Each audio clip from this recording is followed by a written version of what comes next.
Di sini kita akan menjelaskan tentang al-aurat.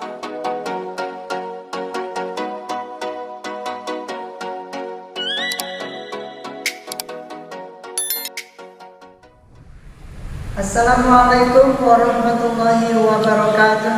Teman-teman sekalian, kita langsung saja masih menjelaskan tentang isi daripada kitab Safinatun Najah. Sekarang pembahasan al-aurat. Jadi kemarin kita menjelaskan tentang masalah najis. Nah selanjutnya aurat.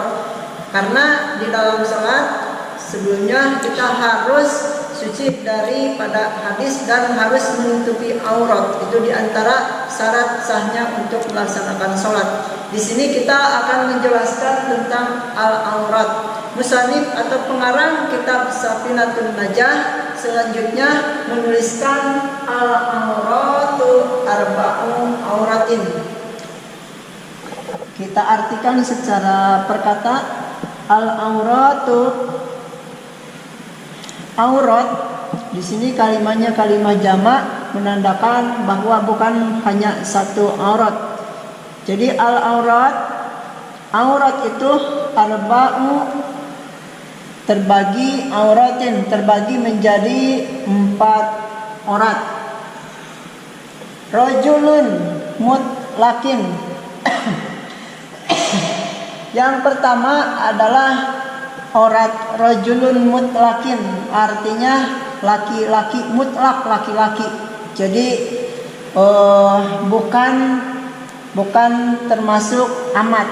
Mungkin nanti kita jelaskan tentang amat. Wal amati, dan yang kedua adalah auratnya amat. Nah, auratnya laki-laki yang mutlak dan amat disolati pada waktu sholat adalah ma bainas surati warukbati, adalah aurat antara pusar warukbati dan lutut, yaitu aurat antara pusar dan lutut.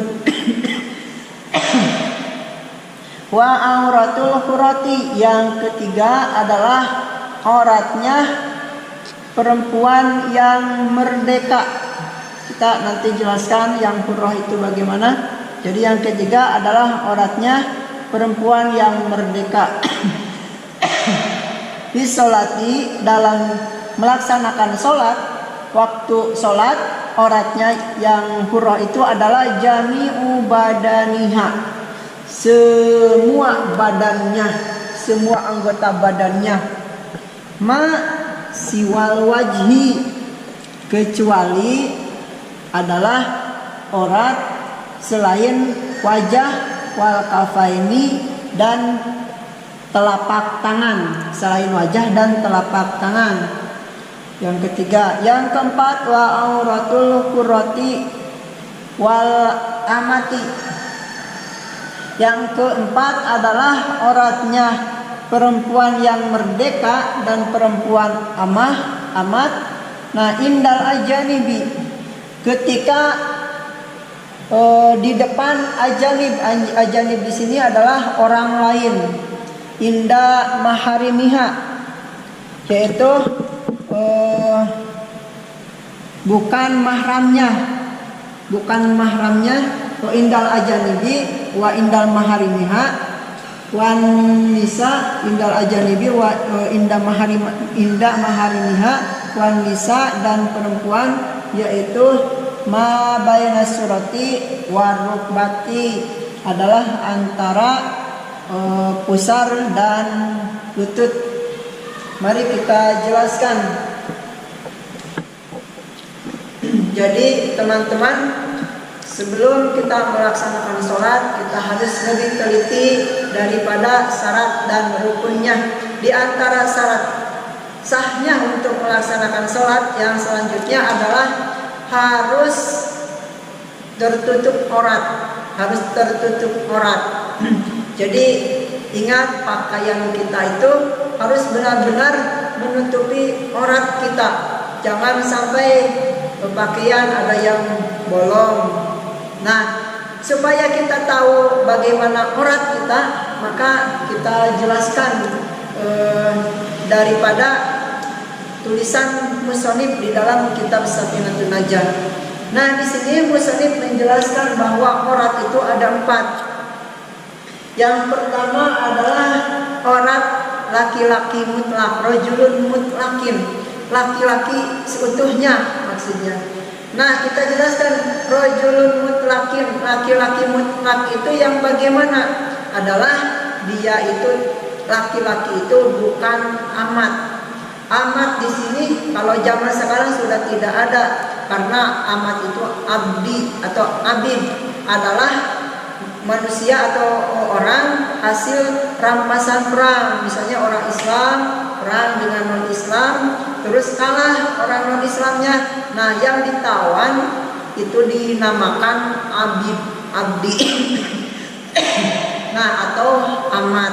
Nah, itu hasil orang tersebut kita itu dijadikan budak oleh kita. Tapi kalau sekarang sudah tidak ada. Tapi kita harus jelaskan. Nah, di sini laki-laki mutlak itu jadi bukan laki-laki yang masih rampasan perang. Jadi kita semua gitu. Nah, laki-laki yang sekarang auratnya itu adalah disolati pada waktu sholat. Oh, di sini diceritakan yang kedua dengan yang kedua. Yang kedua yaitu amat. Jadi laki-laki yang mutlak dan laki-laki amat di dalam sholat atau pada waktu sholat auratnya itu adalah baina surati warupati, antara pusar dan lutut. Jadi harus perhatikan ketika kita sholat yang jadi kewajiban harus ditutupinya yaitu antara pusar dan lutut. Ini harus benar-benar tertutupi. Kalau dikebuka atau tidak ditutupi maka sholatnya tidak sah. Bagaimana dari pusar ke atas atau dari lutut ke bawah apa itu boleh ditutup? Yaitu harus ditutup untuk kesopanan kita kepada Allah Subhanahu wa taala. Masa di depan orang, di depan manusia kita itu rapi, tertutup, di depan Allah masa tidak tidak ditutupi semua, tidak rapi. Nah, itu yang pertama. Dan yang kedua ada auratnya laki-laki mutlak dan amat. Kalau amat sekarang sudah tidak ada. Nah, yang ketiga adalah auratul hurrati. Ada yang namanya aurat perempuan yang merdeka. Ini sama dengan laki-laki yang bukan amat. Jadi ada perempuan yang bukan amat. Perempuan, jadi amat sudah tidak ada. Jadi sudah kita lewatkan masalah amat. Jadi kalau perempuan auratnya yang bagaimana? Disolati pada waktu sholat. Aurat perempuan itu adalah jami'u badaniha, semua badan. Tadi kan laki-laki dari pusar sampai lutut. Kalau perempuan beda, auratnya itu semua badan. Semua badan harus tertutupi dengan kain yang benar-benar menutupi aurat. Jangan sampai transparan. Harus tertutupi di dalam sholat. Nah, di sini masih wal wajhi wal kafaini, ada pengecualian bagi perempuan.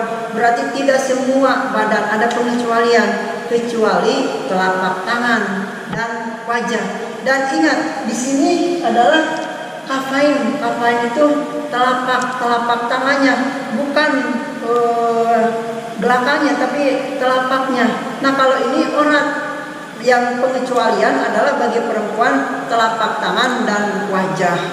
Jadi ingat, bukan berarti tangan sampai pergelangan, tapi telapak tangannya yang tidak usah ditutupi pada waktu sholat. Selain itu, kalau dibuka atau kebuka tidak ditutup lagi, maka itu termasuk aurat. Dan pada waktu sholat harus benar-benar menutupi aurat. Kalau dibuka, dibiarkan atau tidak ditutupi dengan sengaja, maka sholatnya tidak sah.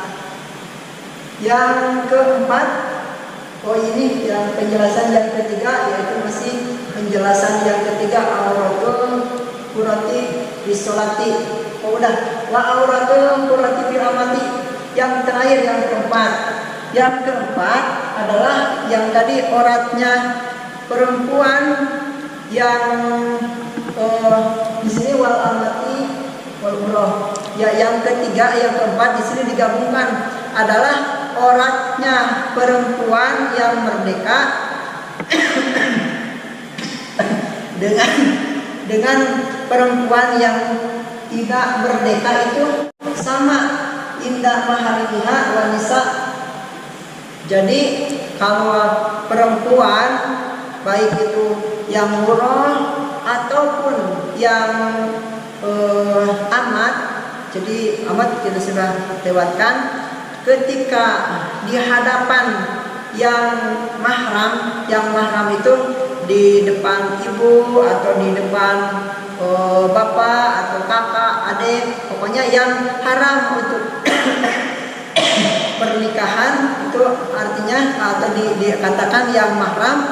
Nah, di sini atau di depan wanita juga. Jadi kalau perempuan dengan perempuan lagi atau dengan mahram, auratnya itu beda pada saat sholat. Auratnya kalau di luar sholat di hadapan yang mahram dan sejenis itu auratnya dari sama dengan laki-laki antara pusar dan lutut. Jadi kita simpulkan di sini bahwa aurat itu ada 4. Yang pertama ada aurat yang laki-laki yang bukan abdi, yaitu pada saat sholat bainas surati warupati adalah antara pusar dan lutut. Bagaimana di luar sholat? Di luar sholat sama antara pusar dan lutut. Dan yang ke ini sudah bergabung 1, 2, dan yang ketiga 4 itu ada auratnya perempuan, baik itu perempuan yang merdeka dan amat. Kalau pada saat sholat adalah semua badan kecuali ini telapak tangan dan muka dan wajah. Nah, kalau di luar sholat, kalau berhadapan dengan yang mahram terus yang sejenis, maka auratnya antara pusar dan lutut. Bagaimana kalau dengan yang berhadapan dengan orang lain bukan mahram? Maka itu auratnya jami'u badannya, semua badan.